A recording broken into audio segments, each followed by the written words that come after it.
বোন দেখ, এটাই আমাদের বাবার কবর। খোদাই শুরু করার তাড়াতাড়ি বাবার লাশটাকে বাহিরে বের কর। আচ্ছা বোন।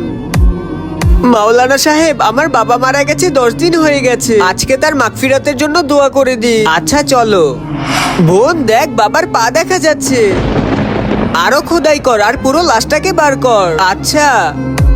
আরে আমাদের ভাই তো এখানেই আসতেছে, জলদি করে লুকিয়ে। এরপর এমন কিছু হয়েছিল সেটা আপনারা দেখলে হাসতে হাসতে গড়াগড়ি খাবেন।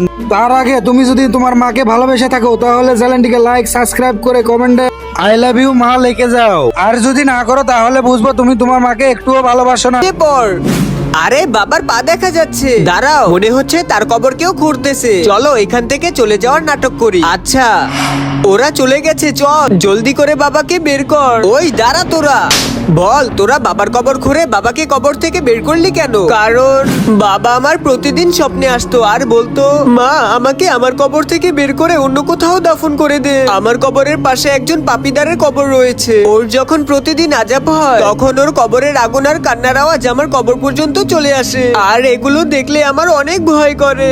তাই আমরা কবর খুঁড়েছি। আমাদের পাপ কাজ থেকে বিরত থাকতে হবে।